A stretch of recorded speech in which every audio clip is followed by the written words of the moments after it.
In the last video we had discussed Tyndall effect, why the sky appears blue, that which is not. But basically we had discussed Tyndall effect. But before that, in the previous video, purification of colloids, dialysis ಬಗ್ಗೆ discuss ಮಾಡಿದ್ವಿ. After dialysis there was another method of purification of colloids, ultrafiltration ಅನ್ನೋ method. That method ನಾನು ಅದನ್ನು ಹೇಳಲಾರ್ದೆ ನಾನು Tyndall ಎಫೆಕ್ಟಿಗೆ ಹೋಗ್ಬಿಟ್ಟಿದ್ದೆ. I thought ultrafiltration last video cover ಆಗೈತಿ ಅಂತ ಅಂದ್ಕೊಂಡು I went to Tyndall effect, but ಅದು ಆಗಿದ್ದಿಲ್ಲ. So in this video we will be discussing ultrafiltration and also ಇನ್ನೊಂದು topic, colour of the colloids. Colour of the colloids ಆಮೇಲೆ ಬರೋಣ. First ಇದ್ರಾಗ ultrafiltration discuss ಮಾಡಿ will continue. Okay okay ultrafiltration ಏನಿದೆ method? ನಾವು dialysis ನೆನ್ಪು ಮಾಡ್ಕೊಂಡ್ವಿ ಅಂದ್ರೆ ಏನು ಮಾಡ್ತಿದ್ವಿ, the colloid which needs to be purified ಆ ಒಂದು ಬ್ಯಾಗ್ನಾಗ ಹಾಕ್ತಿದ್ವಿ. ಪಾರ್ಚ್ಮೆಂಟ್ ಪೇಪರ್ಲೇ ಮಾಡಿರೋ ಸೆಮಿಪರ್ಮಿಯಬಲ್ ಮೆಂಬ್ರೈನ್ಲೇ ಮಾಡಿರೋ ಬ್ಯಾಗ್, ಅದರೊಳಗೆ colloid which needs to be purified ಹಾಕ್ತಿದ್ವಿ. ಈ ಕಡೆಯಿಂದ ಫ್ರೆಶ್ ವಾಟರ್ ಪಾಸ್ ಮಾಡ್ತಿದ್ವಿ, ಅದು ಹಿಂಗೆ ಹೋಗ್ತಿತ್ತು, ಹೊರಗೆ ಹೋಗ್ತಿತ್ತು. ಆ ಕಡೆಯಿಂದ true solution particles they act as impurity. If you remember, true solution particles and they act as impurity. They passed out of the semi-permeable membrane. Colloidal particles ಒಳಗೆ ಉಳಿತಿದ್ವು, dispersion medium ಒಳಗೆ ಉಳಿತಿತ್ತು. This was we had discussed. ಅಲ್ಟ್ರಾಫಿಲ್ಟ್ರೇಷನ್ ಏನು ಅಂದ್ರೆ ಈಗ ಒಂದು ಸ್ವಲ್ಪ ಲಕ್ಷ ಕೊಟ್ರಿ. ಅಲ್ಟ್ರಾಫಿಲ್ಟ್ರೇಷನ್ ಮೆಥಡ್ನಾಗ ಏನು ಮಾಡ್ತೀವಿ ಅಂತಂದ್ರೆ, ಇದು ನಮ್ಮದು ನಾರ್ಮಲ್ ಫಿಲ್ಟರ್ ಪೇಪರ್. ಸೊ ಇದ್ರಾಗ ನಾನು ಒಂದು colloid which needs to be purified, colloid which needs to be purified, ಅದನ್ನು ಪ್ಯೂರಿಫೈ ಮಾಡಬೇಕು. ಅದ್ರೊಳಗೆ ಇಂಪ್ಯೂರಿಟಿ ಐತಿ. ಟ್ರೂ ಸೊಲ್ಯೂಷನ್ ಪಾರ್ಟಿಕಲ್ಸ್ ಎದುರಾಗತ್ತಾವೆ ಅಂದರೆ ಟ್ರೂ ಸೊಲ್ಯೂಷನ್ ಪಾರ್ಟಿಕಲ್ಸ್ ಅಂತ ತೆಗಿಬೇಕು ನಾವು, ಅವ ಇಂಪ್ಯೂರಿಟಿ. ಸೊ ಅಂಥದ್ದು ಒಂದು ಸೊಲ್ಯೂಷನ್ ತೊಗೊಂಡು ಬಂದು ಹಿಂಗೆ ಪೋರ್ ಮಾಡಿದ್ದು ಅನ್ಕೋರಿ. ಇದ್ರ ಮೇಲೆ ಪೋರ್ ಮಾಡಿದ್ರೆ ಏನಾಗುತ್ತೆ, ಈ ಪೋರ್ ಸೈಜ್ ಎಷ್ಟು ದೊಡ್ಡದೈತೆ ಅಂತಂದ್ರೆ ನಾರ್ಮಲ್ ಫಿಲ್ಟರ್ ಪೇಪರ್ ಇದೆ. ಈ ನಾರ್ಮಲ್ ಫಿಲ್ಟರ್ ಪೇಪರ್ದು ಪೋರ್ ಸೈಜ್ ಎಷ್ಟು ದೊಡ್ಡದೈತೆ ಅಂದ್ರೆ, ಇದ್ರ ನೀವೇನು ಅದು ಕೊಲೈಡಲ್ ಸೊಲ್ಯೂಷನ್ ಹಿಂಗೆ four ಮಾಡಿಬಿಡ್ತೀರಿ,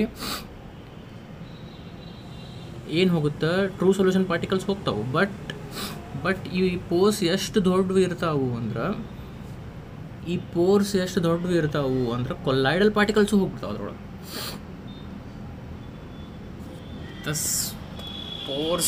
The pore size is so large that true solution particles impurity will pass through, but along with it the DP particles will also pass through. ಇದು normal filter paper. ಈ normal filter ಪೇಪರ್ನ ನಾವು ultra filter ಪೇಪರಿಗೆ convert ಮಾಡಿದ್ವಿ ಅಂದ್ರೆ ನಮ್ಮ ಕೆಲಸ ಮುಗೀತು. The process which we do in this method is we convert a normal filter paper to ultra filter paper. What is the difference between normal filter paper and ultra filter paper? Is normal filter paper is a filter paper which is normal. Ultra filter paper is a filter paper which is ultra. ಈ joke ಈ ಜಗ್ಸ್ ಎಲ್ಲ ನಕ್ಬಿಟ್ಟು ನಾವು ಬೇರೆ ಏನಾರ ಹೇಳ್ತಿದ್ರೆ ಹೇಳಿ. Okay, what is the difference between normal filter paper and ultra filter paper? Normal filter paper pore size ದೊಡ್ಡದಿರ್ತೈತಿ, ultra filter paper pore size ಸಣ್ಣದಿರ್ತೈತಿ. If the pore size gets reduced, then normal filter paper will become ultra filter paper. Okay, now how to convert normal filter paper into ultra filter paper? Okay, this is how you do it. How?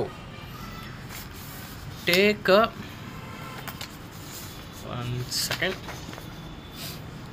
a normal filter paper, dip that filter paper into a solution called as colloidal solution. Normal filter paper ತೊಗೊಂಬರ್ರಿ, ಈ collodion solution ಒಳಗೆ ಎದ್ರಿ, ಸ್ವಲ್ಪ ತಲೆ ಇಡ್ರಿ, ವಾಪಸ್ ಹೊರಗೆ ತೆಗೆದ್ಬಿಟ್ರೆ ಅದು ultra filter paper ಆಯಿತು. you take normal filter paper, dip it into collodion solution, you get ultra filter paper whose pore size has been reduced. Normal filter paper pore size ಇಷ್ಟಿತ್ತು, ultra filter paper pore size ಇಷ್ಟೈತಿ. So how do you obtain an ultra filter paper? Take a normal filter paper, dip it into a collodion solution, remove it. After some time you get ultra filter paper. The next question will be, what the hell is collodion solution? It is like Surf Excel, Tide. Take a cloth which is dirty, dip into the solution of Tide and bring it out, and you will get ultra white shirt. Okay, so what is collodion solution? Collodion solution, ಏನು, how does it reduce pore size is none of our concern. ದೊಡ್ಡದಿದ್ದು ಸಣ್ಣದು ಹೆಂಗೆ ಮಾಡ್ತೈತಿ is none of your concern. What is our concern is, what is collodion solution? I will tell you what is collodion solution. Collodion solution is 4% solution of nitrocellulose in a mixture of alcohol and ether. Collodion solution ಅಂದರೆ ಏನು ಅಂದ್ರೆ ಹೆಂಗೆ prepare ಮಾಡ್ತೀವಿ? What is collodion solution ಅಂದ್ರೆ, it is 4% solution of nitrocellulose in a mixture of alcohol and ether. Nitrocellulose ಅಂದ್ರೆ ಏನು? Cellulose ಅಂದ್ರೆ plant ಸೆಲ್ನಾಗ ಇರ್ತೈತಿ. You know it better than me. Biology students know it better than me. Cellulose, ಆ ಸೆಲ್ಯುಲೋಸನ್ನು nitrate ಮಾಡ್ತೀವಿ ನಾವು. ಅಂದ್ರೆ ಆ ಸೆಲ್ಯುಲೋಸನ್ನು ಏನು ಮಾಡ್ತೀವಿ, HNO3 ನೈಟ್ರಿಕ್ ಆ್ಯಸಿಡ್ ಜೋಡಿ ಮಿಕ್ಸ್ ಮಾಡ್ತೀವಿ. We bring cellulose in contact with, ಅಥವಾ we react cellulose with nitric acid and it becomes nitrocellulose. Actually nitrocellulose ಅನ್ನೋದು ಒಂದು ಮೈಲ್ಡ್ ಎಕ್ಸ್ಪ್ಲೋಸಿವ್ ಅದು. Okay, whatever. So nitrocellulose ಅಂದ್ರೆ ಸೆಲ್ಯುಲೋಸ್, ವಿ ನೈಟ್ರೇಟ್ ಸೆಲ್ಯುಲೋಸ್ ಅಂದರೆ we mix cellulose with nitric acid, becomes nitrocellulose. ಇದೇನು 4% solution of ನೈಟ್ರೋಸೆಲ್ಯುಲೋಸ್ ಅಂದ್ರೆ, ನಾವು ಇದನ್ನು discuss ಮಾಡಿದ್ವಿ. Weight by volume, volume by volume, concentration. May be if I am not wrong, first year some basic concepts of chemistry discuss ಮಾಡಿದ್ವಿ ಅನ್ಸುತ್ತೆ. 4% solution of ನೈಟ್ರೋಸೆಲ್ಯೂಸ್ ಅಂದರೆ, ಆ solution ಒಳಗೆ 4% ನೈಟ್ರೋಸೆಲ್ಯೂಸ್ ಇರ್ತೈತಿ, ಇನ್ನು 96% ಆಲ್ಕೋಹಾಲ್ ಆ್ಯಂಡ್ ಈಥರ್ ಇರ್ತೈತಿ. ಅಂದರೆ ಈ ನೈಟ್ರೋಸೆಲ್ಯುಲೋಸ್ ಸೊಲ್ಯೂಟ್ ಇದ್ದಂಗೆ, alcohol ether, mixture of alcohol and ether is solvent. So ಹಂಗೆ 4% ಅಂದರೆ ಇದು 4% ಇರ್ತೈತಿ, ಇನ್ನು 96% ಸಾಲ್ವೆಂಟ್ ಇರ್ತೈತಿ ಅಂತ. So this is collodion solution. What is collodion solution? 4% solution of nitrocellulose in a mixture of alcohol and ether. So what do? You take a normal filter paper. You take a normal filter paper, dip it into collodion solution, you get ultra filter paper which has a smaller pore size. Okay, one thing what you have to do is, you have to dip it. ಹೊರಗೆ ತೆಗೆದ್ಮೇಲೆ ಏನಾಗಿರ್ತೈತಿ, ಇದು vet ಆಗಿರ್ತೈತಿ, ಹಸಿ ಆಗಿರ್ತೈತಿ. ಇದು normal filter paper dry ಇತ್ತು. When you dipped it in collodion solution and removed it, ಅದು it's wet, ಹಸಿ ಐತಿ. So you should dry it using, ಇಲ್ಲಿ ಬರಿತೀನಿ ನಾನು, ಯೂಸಿಂಗ್ ಫಾರ್ಮಲ್ಡಿಹೈಡ್, HCHO ಇದನ್ನು ಯೂಸ್ ಮಾಡಿ ಇದನ್ನು ಡ್ರೈ ಮಾಡ್ತಾರೆ. ಹಸಿಯಾಗಿದ್ದನ್ನು ಒಣಗಿಸ್ತಾರೆ, ಮುಗೀತು. ಅವಾಗ ಏನು ಸಿಗುತ್ತೆ ನಮ್ಗೆ? ಅಲ್ಟ್ರಾ ಫಿಲ್ಟರ್ ಪೇಪರ್ ಸಿಕ್ತು. ಅಲ್ಟ್ರಾ ಫಿಲ್ಟರ್ ಪೇಪರಿಗೂ ನಾರ್ಮಲ್ ಫಿಲ್ಟರ್ ಪೇಪರಿಗೂ ಏನು ಡಿಫ್ರೆನ್ಸ್? ಅದ್ರ ಪೋರ್ ಸೈಜು ದೊಡ್ಡದಿರ್ತೈತಿ. Pore size ultra filter paper pore size ಸಣ್ಣದಿರ್ತೈತಿ. ದೊಡ್ಡದಿದ್ದು ಯಾಕೆ ಸಣ್ಣದು ಮಾಡಿದ್ವಿ ನಾವು ಅಂದ್ರೆ, ದೊಡ್ಡದು ಪೋರ್ ಸೈಜ್ ಇತ್ತಂದ್ರೆ ಅದರೊಳಗೆ ಕೊಲಾಯ್ಡಲ್ ಪಾರ್ಟಿಕಲ್ಸು ಹೊಂದ್ಬಿಟ್ಟಿದ್ವು. ಈಗ ನಾ ಅನ್ಪ್ಯೂರ್ ಲಾಸ್ಟ್ ವಿಡಿಯೋದಾಗ ನಾವು ಅನ್ಪ್ಯೂರ್ ಅಂತ ಮಾತಾಡಿದ್ದೇನೆ. The colloidal solution which is not pure, which is impure ಅಂತ ತೊಗೊಂಡು ಬಂದು ಇದರ ಮೇಲೆ ಹಾಕಿದ್ರೆ only true solution particles will pass through. colloidal particles will not pass through because the pore size of the filter paper has been reduced. So only impurity will pass through, colloidal particles will remain. ಆತಪ್ಪ, ಇದೆಲ್ಲ okay. ನೀ ಏನು ಹೇಳಿತಿ ಆ video ಒಳಗೆ? ಆತು is four size ಕಡಿಮೆ ಮಾಡಿದ್ದು ಹಾಕ್ತೀವಿ impure colloidal solution, impurity true solution particles ಇದ್ರಾಗ ಪಾಸ್ ಆಗ್ಬಿಡ್ತಾವು, ಕೊಲೈಡಲ್ ಪಾರ್ಟಿಕಲ್ಸ್ ಮೇಲೆ ಉಳಿತಾವು. ಬಟ್ ಡಿಸ್ಪರ್ಷನ್ ಮೀಡಿಯಮ್ ಹೋಗ್ಬಿಡ್ತೈತಿ. ಡಿಸ್ಪರ್ಷನ್ ಟ್ರೂ ಸೊಲ್ಯೂಷನ್ ಪಾರ್ಟಿಕಲ್ಸ್ ಇದ್ರಾಗ ಪಾಸ್ ಆಗ್ತಾವೆ ಈ ಪೋರ್ ಸೈಜ್ನಾಗ. ಅಂದ್ರೆ obviously water will also go, ಅಥವಾ whatever the dispersion medium of the colloid is there, ಅದು ಹೋಗ್ಬಿಡ್ತೈತಿ. ಅವಾಗ ಕೊಲೈಡನ್ನು ಡೆಸ್ಟ್ರಾಯ್ ಮಾಡ್ದಂಗೆ ಆಯ್ತು, ಪ್ಯೂರಿಫೈ ಎಲ್ಲಿ ಮಾಡ್ದಂಗೆ ಆಯ್ತು ಅಂತ ನೀನೇ ಹೇಳಿದ್ದಿ. ಹೌದು ಹೇಳಿದ್ದೆ. ಈಗ ನಾವು ಏನು ಮಾಡ್ತೀವಿ ಅಂದ್ರೆ, ಅವಾಗ ಹೇಳಿದ್ದೆ ನಾನು, ಆಬ್ವಿಯಸ್ಲಿ ಈಗಾದರೂ ಹಂಗಾಗತ್ತದ. ಅವಾಗ ಅಷ್ಟು ಹೇಳಿ ನಮ್ಮ ಮುಂದೆ ಡಯಾಲಿಸಿಸ್ಗೆ ಹೋಗ್ಬಿಟ್ಟಿದ್ದೆ. ಈಗಾದರೂ ಹಂಗಾಗತ್ತೆ. ಈಗಾದರೂ when you pour the impure colloidal solution, ಈ ಅಲ್ಟ್ರಾ ಫಿಲ್ಟರ್ ಪೇಪರ್ ಮೇಲೆ ಕೊಲೈಡಲ್ ಪಾರ್ಟಿಕಲ್ಸ್ ಮೇಲೆ ಉಳಿತಾವು. True solution particles which act as impurity will pass through. Along with it, obviously dispersion medium will also pass through. Now this is no more a collide. Only DP particles ಅದಾವು. Only DP particles ಅದಾವು. DMO ಹೋತಂದ್ರೆ ಅದು collide ಅಲ್ಲ. ಈ problem ಅವಾಗೂ ಇತ್ತು, ಈಗೂ ಐತಿ. ಏನು ಹೇಳ್ದಂಗೆ ಆತ ನೀ ಅಲ್ಟ್ರಾ ಫಿಲ್ಟ್ರೇಷನ್ ಮೆಥಡ್ಲೇ ಅಂತ ನಿಮ್ಗೇನು ಕ್ವಶನ್ ಬರೋದೈತಲ್ಲ, ಆ ಕ್ವಶನಿಗೆ ಆನ್ಸರ್ ಏನು ಅಂತ, ಈ ಡಿ ಪಿ ಪಾರ್ಟಿಕಲ್ಸನ್ನ ಏನು ಉಳ್ದಾವಲ್ಲ ಅದನ್ನ ತೊಗೊಂಡು ಏನು ಮಾಡ್ತೀವಿ ಅಂದ್ರೆ ಫ್ರೆಶ್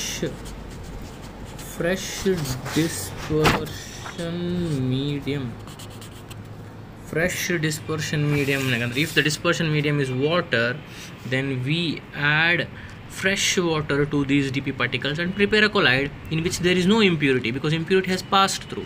ಈ DP particles to collect ಮಾಡಿ ನೀರು ತೊಗೊಂಡ್ವಿ. if the DM is water, we take some fresh water and add these DP particles into this fresh DM, and now we have a collide which is pure. ಇದನ್ನು ಅವಾಗೂ ಮಾಡ್ಬೋದಿತ್ತು. ಹೊಸ DM ತೊಗೊಂಡು ಬಂದು ಈ DP particles ಅದ್ರಾಗ ಹಾಕ್ಬೋದಿತ್ತು. ಅವಾಗ we went on to dialysis. ಅಲ್ಲಿ ಆ ಫಿಲ್ಟರ್ ಪೇಪರ್ದು ಟಾಪಿಕ್ ಅಷ್ಟನ್ನು ಇಂಟ್ರಡಕ್ಷನ್ ಪಾರ್ಟ್ನಾಗ ಹೇಳಿ we went on to dialysis. Ultra ಫಿಲ್ಟ್ರೇಷನ್ನು ಮಾಡ್ಬೋದಿತ್ತು, ಬಟ್ ಅವಾಗ ಆ ನಾರ್ಮಲ್ ಫಿಲ್ಟರ್ ಪೇಪರ್ಲ್ಲೇ ಮಾಡೋಕ್ಕೆ ಬರ್ತಿದ್ದಿಲ್ಲ, ಅಲ್ಟ್ರಾ ಫಿಲ್ಟರ್ ಪೇಪರ್ಲ್ಲೇ ಮಾಡೋಕ್ಕೆ ಬರ್ತಿತ್ತು. ಸೊ ನಾವು what we did in this method is we converted normal filter paper to ultra filter paper, and then we did filtration. How to convert normal filter paper to ultra filter paper ಅಂದರೆ, what is the difference between normal filter paper and ultra filter paper? The pore size of the normal filter paper will be larger than the pore size of the ultra filter paper. How to convert normal to ultra? You dip normal filter paper into collodion solution and you get ultra filter paper. What is collodion solution? Collodion solution is a solution in which there is 4% nitrocellulose in the mixture of ether and alcohol. Once you dip it and remove, you have to dry it using formaldehyde. This is it about ultra filtration. Okay, now ಈಗ ನಾವು ಇನ್ನೊಂದು topic ಬಗ್ಗೆ ಮಾತಾಡೋಣ. ಏನದು ಇನ್ನೊಂದು topic?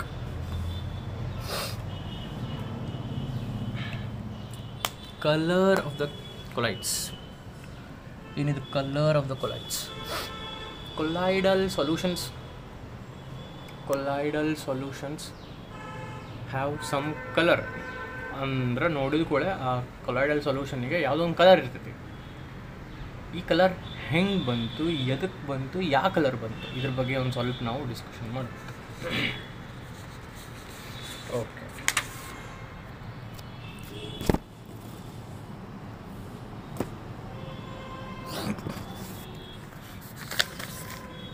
ಈಗ ಒಂದು colloidal solution ತಗೊಳ್ಳೋಣ. We are discussing color of a colloidal solution. ಇದು DM, ಯಾವುದೋ ಒಂದು ಡಿ ಪಿ ಪಾರ್ಟಿಕಲ್ ತೊಗೊತೀನಿ ರೀ. ಓಕೆ, ಇನ್ನೊಂದು ಎರಡು ತೋರಿಸೋಣ. ಡಿ ಪಿ ಪಾರ್ಟಿಕಲ್ಸ್ ಭಾಳ ಇರ್ತಾವೆ, ಯಾವ್ದ್ರ ಒಂದು ತೊಗೊಂಡು ಈಗ ಇದ್ರ ಮೇಲೆ ಲೈಟ್ ಬಿತ್ತು ಅನ್ಕೊಳ್ಳಿ.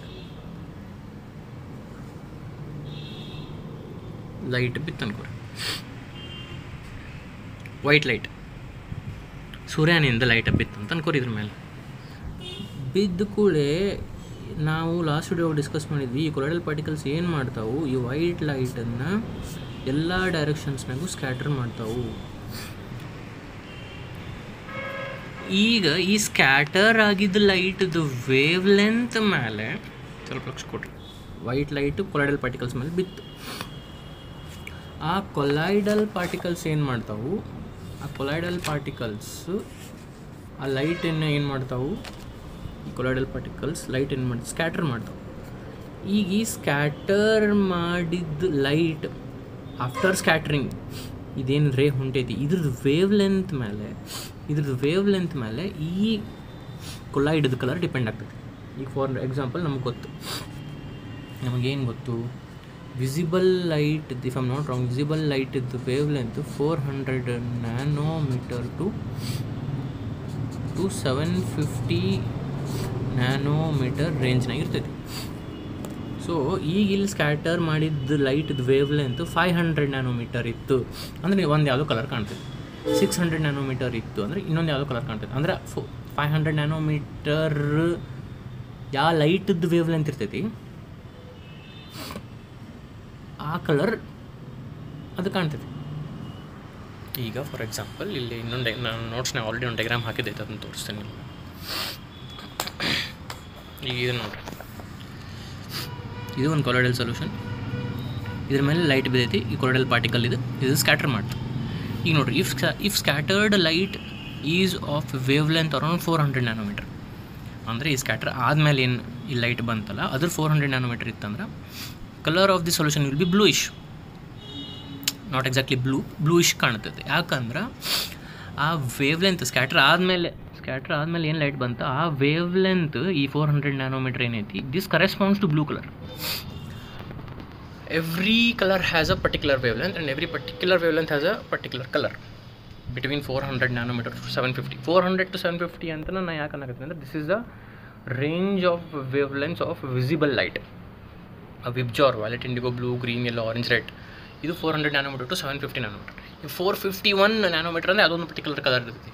471 ಅಂದರೆ ಇನ್ನೊಂದು ಯಾವುದೋ ಕಲರ್ ಇರ್ತೈತಿ. ಸೊ ಆ ವೇವ್ ಲೆಂತ್ ಸ್ಕ್ಯಾಟರ್ ಮಾಡಿದ ಲೈಟ್ದು ವೇವ್ ಲೆಂತ್ ಮೇಲೆ ಆ ಕಲರ್ ಡಿಪೆಂಡ್ ಆಗುತ್ತೆ. ಅದು ಅರೌಂಡ್ 400 ನ್ಯಾನೋಮೀಟರ್ ಇತ್ತಂದ್ರೆ ಅದು ಒಂಥರ ಬ್ಲೂಯಿಶ್ ಕಾಣ್ತೈತೆ. ಈಗದು ಲಕ್ಷ ಕೊಡ್ರಿ, ಈಗ ಆ ವೇವ್ ಲೆಂತ್ ಏನು ಸ್ಕ್ಯಾಟರ್ ಮಾಡ್ತಿತ್ತಲ್ಲ, ಆ ಸ್ಕ್ಯಾಟರ್ ಮಾಡಿದ ಲೈಟ್ದು ವೇವ್ ಲೆಂತ್ ಏನಿರ್ತೈತಲ್ಲ ಆ wave length size of the particle ಮೇಲೆ ಡಿಪೆಂಡ್ ಆಗುತ್ತೆ. ಸ್ವಲ್ಪ ಲಕ್ಷ ಕೊಟ್ಟು ಕೇಳಿ, ಏನು ಹೇಳಿದೆ ಫಸ್ಟಿಗೆ, ಒಂದು ಯಾವುದೋ ಕೊಲೈಡಲ್ ಸೊಲ್ಯೂಷನ್ಗೆ ಒಂದು ಕಲರ್ ಇರ್ತೈತಿ, ಆ ಕಲರ್ ಎದ್ರ ಮೇಲೆ ಡಿಪೆಂಡ್ ಆಗಿರ್ತೈತಿ ಅಂತ ಕೇಳಿದೆ. ಎದ್ರ ಮೇಲೆ ಡಿಪೆಂಡ್ ಆಗಿರ್ತೈತಿ, ಲೈಟ್ ಬಿದ್ದ ಮೇಲೆ, ಆ ಕೊಲೈಡಲ್ ಪಾರ್ಟಿಕಲ್ ಮೇಲೆ ಲೈಟ್ ಬಿದ್ದ ಮೇಲೆ ಅದು ಲೈಟನ್ನು ಸ್ಕ್ಯಾಟರ್ ಮಾಡ್ತೈತೆ. ಆ ಸ್ಕ್ಯಾಟರ್ ಆಗಿದ್ದ ಲೈಟ್ದು ವೇವ್ ಲೆಂತ್ ಮೇಲೆ ಕಲರ್ ಡಿಪೆಂಡ್ ಆಗುತ್ತೆ. ಆ ವೇವ್ ಲೆಂತ್ ಎದ್ರ ಮೇಲೆ ಡಿಪೆಂಡ್ ಆಗುತ್ತೆ ಅಂದರೆ ಸೈಜ್ ಆಫ್ ದ ಪಾರ್ಟಿಕಲ್ ಮೇಲೆ ಡಿಪೆಂಡ್ ಆಗುತ್ತೆ. ಏನು ಹೇಳಕತ್ತಿ ನೀನು, ಈಗ ನೋಡ್ರಿ ಒಂದು ಸ್ವಲ್ಪ ನೀವು ಲಕ್ಷ ಕೊಟ್ಟು,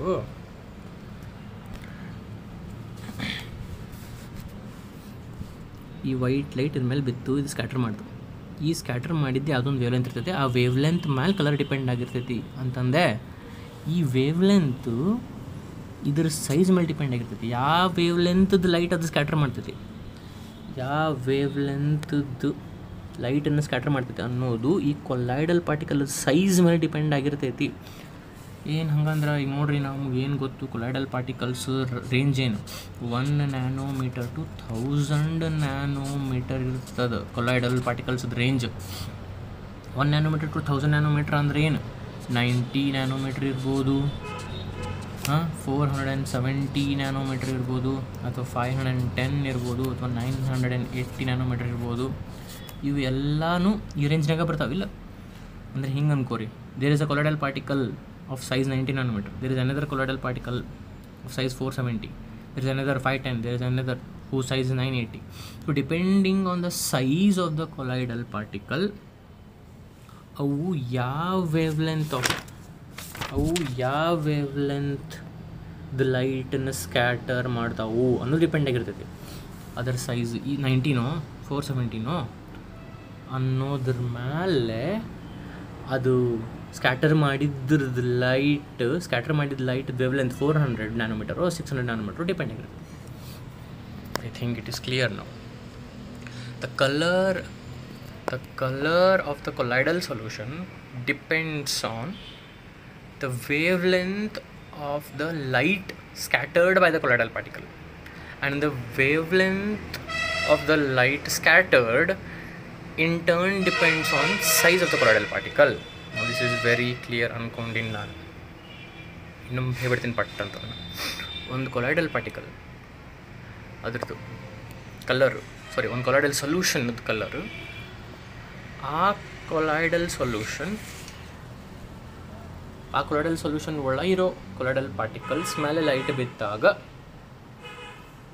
ಎಷ್ಟು ವೇವ್ ಲೆಂತ್ದು ಲೈಟನ್ನು ಸ್ಕ್ಯಾಟರ್ ಮಾಡಿದ್ವು, ಯಾವ ವೇವ್ ಲೆಂತ್ದು ಲೈಟನ್ನು ಸ್ಕ್ಯಾಟರ್ ಮಾಡಿದ್ವು ಅನ್ನೋದ್ರ ಮೇಲೆ ಕಲರ್ ಡಿಪೆಂಡ್ ಆಗುತ್ತೆ. ಯಾವ ವೇವ್ ಲೆಂತ್ದು ಲೈಟನ್ನು ಸ್ಕ್ಯಾಟರ್ ಮಾಡಿದ್ವು ಅನ್ನೋದು ಆ ಕೊಲಾಯ್ಡಲ್ ಪಾರ್ಟಿಕಲ್ಸ್ದು ಸೈಜ್ ಮೇಲೆ ಡಿಪೆಂಡ್ ಆಗಿರ್ತೈತಿ. ಬಿಕಾಸ್ ಕೊಲಾಯ್ಡಲ್ ಪಾರ್ಟಿಕಲ್ಸ್ ಇಷ್ಟೇ ಇರಬೇಕಂತೇನಿಲ್ಲ, 1 nanometer to 1000 nanometer ಇರ್ಬೋದು, ಇಷ್ಟಿರ್ಬೋದು. ಸೊ ಆ ಸೈಜ್ ಮೇಲೆ ವೇವ್ ಲೆಂತ್ ಮೇಲೆ ಕಲರ್ ಡಿಪೆಂಡ್. ನಾವು ಇಟ್ ಇಸ್ ವೆರಿ ಕ್ಲಿಯರ್. ಈಗ ನಾನು ಹಂಗೆ ಒಂದು ಎಕ್ಸಾಂಪಲ್ ಬರ್ದಿರ್ತೀನಿ, ಇದು ನೋಡಿದ್ರೆ ಫುಲ್ ಕ್ಲಿಯರ್ ಆಗುತ್ತೆ. ಇಲ್ಲಿ ನೋಡಿರಿ ಕಲರ್, ಈಗ ಹೇಳಿದ್ರೆ ಇಲ್ಲಿ ಬರ್ತಿದೆ, colour of a colloidal solution depends on the wave length of light scattered by colloidal particles and this wave length depends on size and nature of particles. ನೇಚರ್ಕಿನ ಸೈಜ್ ಆಫ್ ಪಾರ್ಟಿಕಲ್ಸ್. ಈಗ ನಾನು ಎಷ್ಟೊತ್ತನ ಹೇಳಿದ್ದು ಇಲ್ಲೇ ಐತೆ, ಇದನ್ನು ಬೇಕಾದ್ರೆ ನೀವು ಪಾಸ್ ಮಾಡಿ ಬರ್ಕೋರಿ ಅಥವಾ ಸ್ಕ್ರೀನ್ಶಾಟ್ ತಗೋರಿ. Colour of a colloidal solution depends on wave length of light scattered by colloidal particles and this wave length depends on size, ನೇಚರ್ಕಿನ ಸೈಜ್ ಆಫ್ ಪಾರ್ಟಿಕಲ್ಸ್. ಈಗ ಹಂಗೆ ಒಂದು ಗೋಲ್ಡ್ ಸಾಲ್ವ್ ತೊಗೊಂಡಿನಿ. ಗೋಲ್ಡ್ ಸಾಲ್ವದ ಎಕ್ಸಾಂಪಲ್ ಇದು ನಾಟ್ ಎಕ್ಸಾಕ್ಟ್ ನಂಬರ್ಸ್ ಬರ್ತೀನಿ ನೋಡ್ರಿ ಇಲ್ಲಿ. ಹಂಗೆ ಈ ಕಾನ್ಸೆಪ್ಟ್ ಎಕ್ಸ್ಪ್ಲೈನ್ ಮಾಡೋಕೆ ಹಂಗೆ ಬರ್ತೀನಿ ನಾನು ಇಲ್ಲಿ. ಆ ಗೋಲ್ಡ್ ಸಾಲ್ವದ್ದು ಸೈಜು 1 nanometer to 20 ಇತ್ತಂದ್ರೆ ಅದ್ರ ರೆಡ್ ಲೈಟ್ದು ವೇವ್ ಲೆಂತನ್ನು ಸ್ಕ್ಯಾಟರ್ ಮಾಡ್ಬೋದು. 20 to 100 ಇದ್ರೆ ಪರ್ಪಲ್ ಮಾಡ್ಬೋದು. ಅಂದ್ರೆ ಸೈಜ್ ಮೇಲೆ ಅದ್ರ ವೇವ್ ಲೆಂತ್ ಡಿಪೆಂಡ್ ಆಗುತ್ತೆ. ಆ ವೇವ್ ಲೆಂತ್ ಮೇಲೆ ಕಲರ್ ಡಿಪೆಂಡ್ ಆಗುತ್ತೆ. ಸೈಜ್ ಮೇಲೆ ವೇವ್ ಲೆಂತ್ ಡಿಪೆಂಡ್ ಆಗುತ್ತೆ, ವೇವ್ ಲೆಂತ್ ಮೇಲೆ ಕಲರ್ ಡಿಪೆಂಡ್ ಆಗುತ್ತೆ. ಸೊ ಬೇರೆ ಬೇರೆ ಸೈಜಿಗೆ ಬೇರೆ ಬೇರೆ ಕಲರ್. ಗೋಲ್ಡ್ ಸಾಲ್ವಿಗೆ I hope it is very clear. ಆಮೇಲೆ ಇನ್ನೊಂದು ಕಲರ್ ಬಗ್ಗೆ ಇನ್ನೊಂದು point, colour of the colloidal solution ಬಗ್ಗೆ ಇನ್ನೊಂದು ಪಾಯಿಂಟ್ ಐತೆ. ಏನು ಅಂದ್ರೆ ಆ ಅಬ್ಸರ್ವರ್ ಅದನ್ನು ಹೆಂಗೆ ನೋಡ್ತಾನ ಅನ್ನೋದ್ರ ಮೇಲೂ ಡಿಪೆಂಡ್ ಆಗಿರ್ತದೆ. ಒಂದು ಕೊಲಾಯ್ಡಲ್ ಸೊಲ್ಯೂಷನ್ ಅದು exact colour depends on the observer also, how he looks at it ಅನ್ನೋದ್ರ ಮೇಲೂ ಡಿಪೆಂಡ್ ಆಗುತ್ತೆ. ಇದಕ್ಕೊಂದು ಎಕ್ಸಾಂಪಲ್ ಹಂಗೆ ಕೊಡೋದಾದ್ರೆ, this example is very loosely connected to this topic, but ಹಂಗೆ ಒಂದು ಎಕ್ಸಾಂಪಲ್ ಕೊಡೋದಾದ್ರೆ, ನಿಮ್ಗೆ ವಾಟ್ಸಾಪ್ನಾಗ ಅಥವಾ ಇಲ್ಲಿ ಏನೋ ಒಂದು ಮೀಮ್ ಮತ್ತು ಏನೋ ಒಂದು ಜೋಕ್ ಬಂದಿರ್ತದೆ. ಈ ಇಮೇಜ್ ನೋಡಿರಿ, ಈ ಇಮೇಜ್ ಯಾವ ಕಲರ್ ಕಾಣತ್ತೆ ಹೇಳ್ರಿ, ಬ್ಲ್ಯಾಕ್ ಓ ಬ್ಲೂ. ಒಂದಿಷ್ಟು ಮಂದಿ ಬ್ಲ್ಯಾಕ್ ಅಂತ ಆನ್ಸರ್ ಮಾಡಿರ್ತಾರೆ, ಒಂದಿಷ್ಟು ಮಂದಿ ಬ್ಲೂ ಅಂತ ಆನ್ಸರ್ ಮಾಡಿರ್ತಾರೆ.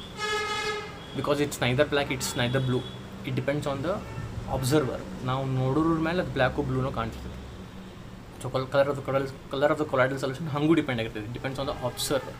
ಅಂದ್ರೆ ಆ ಅಬ್ಸರ್ವರ್ ರಿಫ್ಲೆಕ್ಟೆಡ್ ಲೈಟ್ಲೇ ಅದನ್ನು ನೋಡಕತ್ತಾನೋ, ಏನು ಟ್ರಾನ್ಸ್ಮಿಟೆಡ್ ಲೈಟ್ಲೇ ನೋಡಕತ್ತಾನೋ.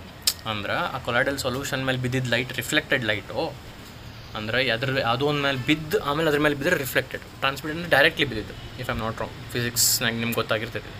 ಸೊ ಡೈರೆಕ್ಟ್ಲಿ ಅದ್ರ ಮೇಲೆ ಬಿದ್ದಿತ್ತು, ಏನು ರಿಫ್ಲೆಕ್ಟ್ ಆಗಿ ಲೈಟ್ ಬಿದ್ದಿತ್ತು ಅನ್ನೋದ್ರ ಮೇಲೆ ಅದ್ರ ಕಲರ್ ಡಿಪೆಂಡ್ ಆಗಿರ್ತದೆ. So these are three points which you have to know regarding colour of the colloidal solution. Colour of the colloidal solution ಬಗ್ಗೆ ಇಲ್ಲಿ ಸ್ವಲ್ಪ ಕೊಟ್ಟಾರ. ಈಗ ನಾನು ಹೇಳಿದ್ದೆ ಐತಿಲ್ಲ. The colour of colloidal solution depends on the wave length of the light scattered by colloidal particles. Wave length of the light further depends on size and nature of the colloidal particles. Color of the colloid also depends on the manner in which the observer receives light. One example is a mixture of milk and water appears blue when observed by reflected light and red when observed by transmitted light. ಈಗ ಹೇಳಿದೆ ನಾನು, reflected transmitted ಅನ್ನೋದ್ರ ಮೇಲೂ colour depend ಆಗುತ್ತೆ. Fine gold particles appear red, purple, blue and finally golden yellow as the particle size increases. ಇಲ್ಲಿ example ತೊಗೊಂಡಿದ್ದೆ ನಾನು ಅದ್ರದ್ದು. I hope this is clear. So now ಏನು ಡಿಸ್ಕಸ್ ಮಾಡಿದ್ವಿ ಈ ವಿಡಿಯೋದಾಗ ಸ್ಟಾರ್ಟಿಂಗ್ ಅಲ್ಟ್ರಾ ಫಿಲ್ಟ್ರೇಷನ್ ಬಗ್ಗೆ ಡಿಸ್ಕಸ್ ಮಾಡಿದ್ವಿ. ಈಗ ಕಲರ್ ಬಗ್ಗೆ ಡಿಸ್ಕಸ್ ಮಾಡಿದ್ವಿ. 2 concepts we have covered. Next ಇನ್ನೊಂದು ಟಾಪಿಕ್ ಐತಿ, ಅದು ಬ್ರೌನಿಯನ್ ಮೂಮೆಂಟ್ ಬಗ್ಗೆ ಡಿಸ್ಕಸ್ ಮಾಡೋಣ.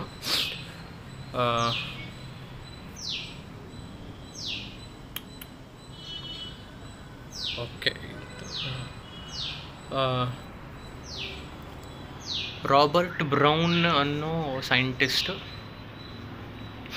ಏನು ಮಾಡಿದ, ಒಂದು ಕಂಟೈನರ್ ತೊಗೊಂಡು ಅದ್ರಾಗ ನೀರು ಹಾಕಿ ಪಾಲನ್ ಗ್ರೇನ್ಸ್ ಹಾಕಿದ.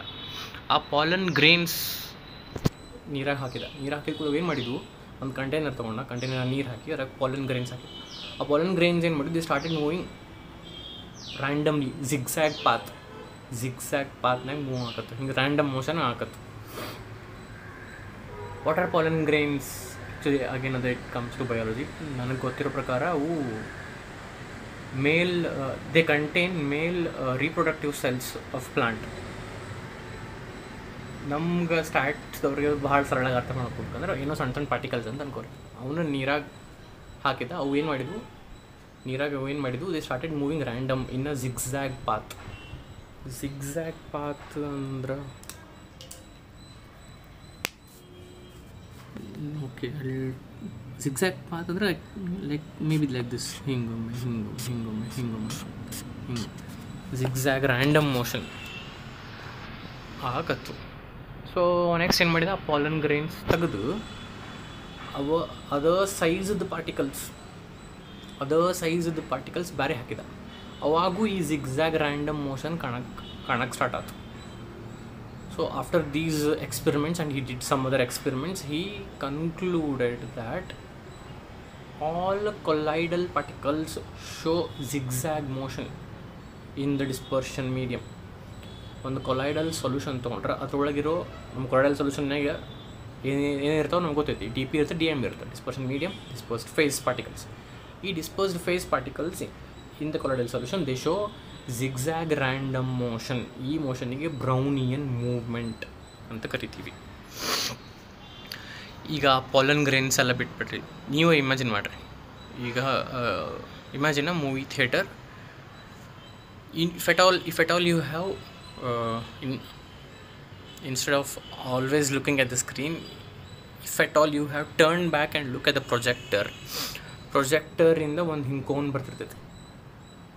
ಆ ಟಿಂಡಾಲ್ ಕೋನ್ ಅದ, ಟಿಂಡಾಲ್ ಎಫೆಕ್ಟ್ ಬಗ್ಗೆ ಲಾಸ್ಟ್ ವಿಡಿಯೋ ಡಿಸ್ಕಸ್ ಮಾಡಿ. ಸೊ ಟಿಂಡಾಲ್ ಕೋನ್ ಬರ್ತದೆ, ಅದ್ರೊಳಗೆ ಪಾರ್ಟಿಕಲ್ಸ್ ಕಾಣ್ತಿರ್ತಾವೆ, dust particles. If you observe, ಆ ಡಸ್ಟ್ ಪಾರ್ಟಿಕಲ್ಸು ಸುಮ್ಮನೆ ಒಂದು ಕಡೆ ನಿಂತಿರಂಗಿಲ್ಲ, ಅವು ಹಿಂಗೆ ಅಡ್ಡಾಡ್ತಿರ್ತಾವೆ. ಅದ ಜಿಗ್ಸ್ಯಾಗ್ ಮೋಷನ್, ಅದ ರ್ಯಾಂಡಮ್, ಅದ Brownian moment.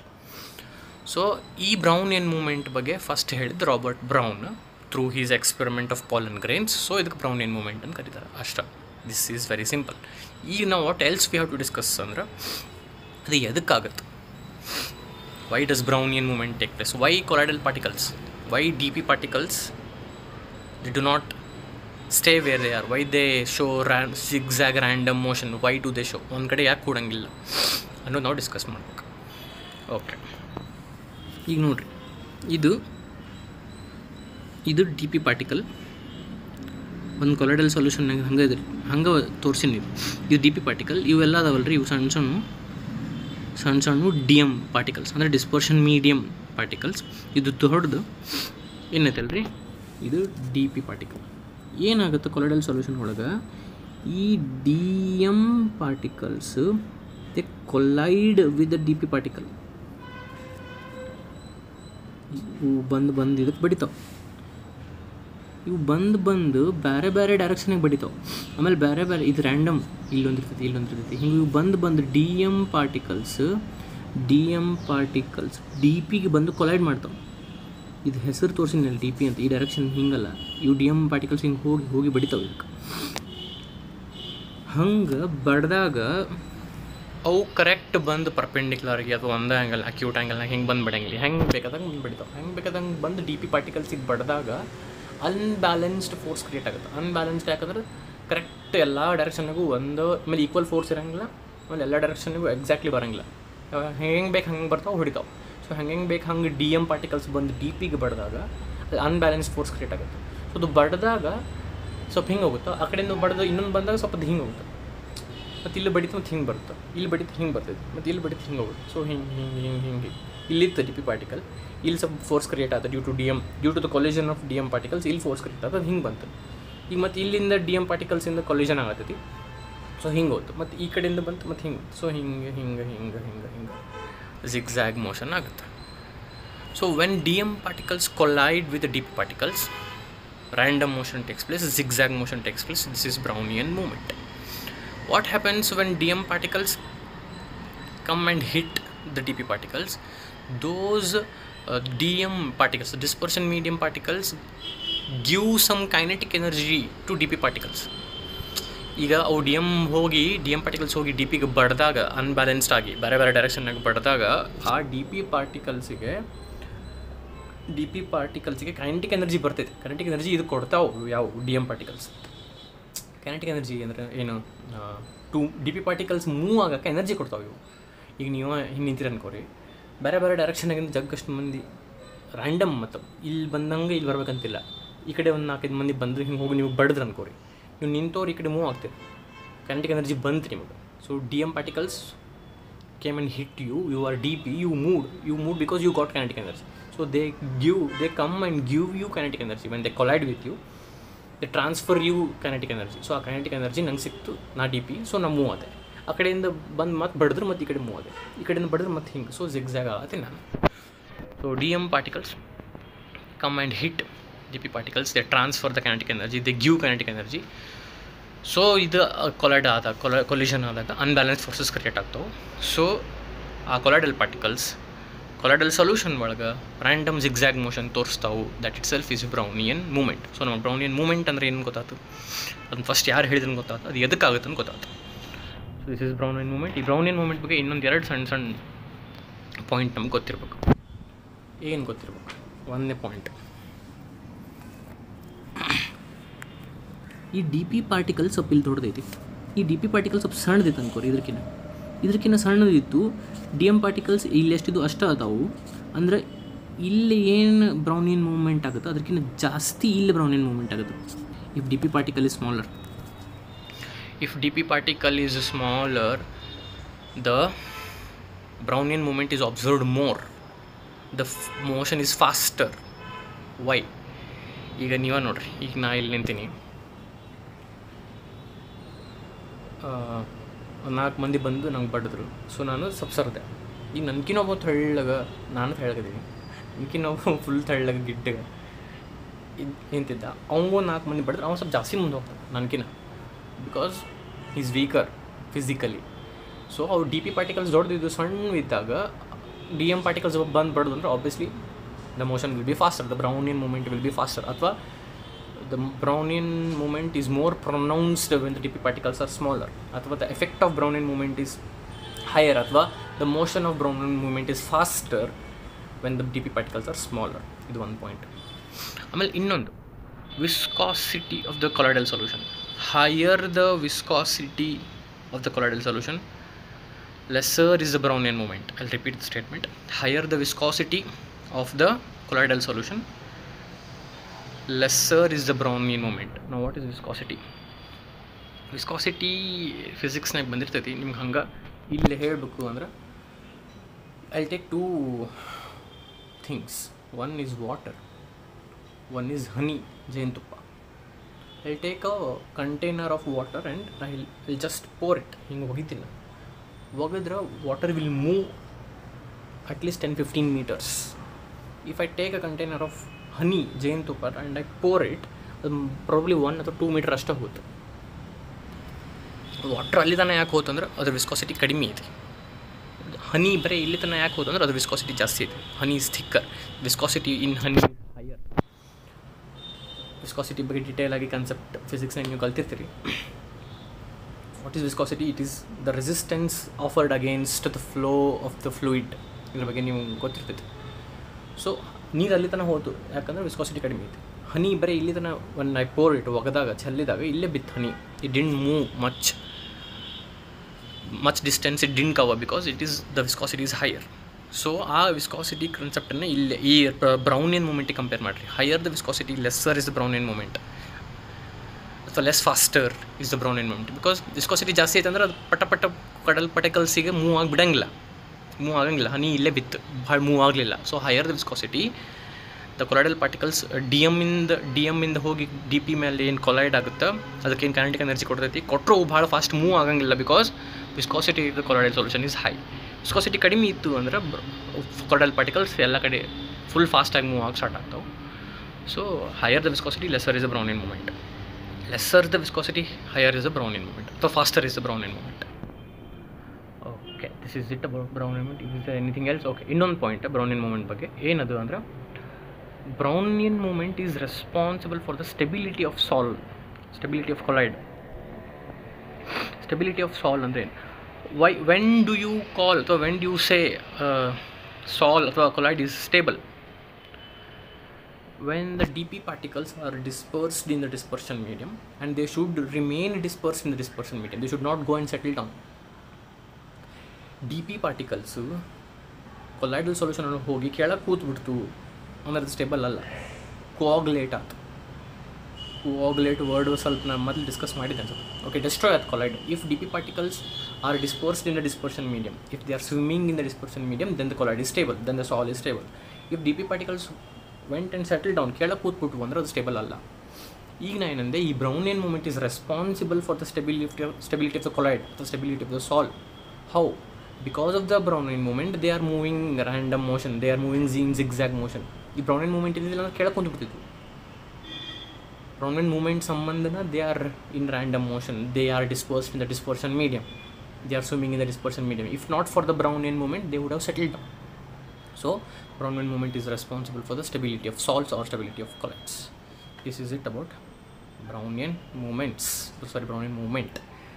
In the next, ಇದಕ್ಕೆ kinetic property ಅಂತಲೂ ಕರೀತಾರೆ, because obviously kinetic energy, kinetic property, it moves, particles move, or particles move, dp particles move. This is it about Brownian moment. Next video ಒಳಗೆ next topic cover ಮಾಡಿ. Thank you for watching. Please watch sincerely and study sincerely. Thank you very much.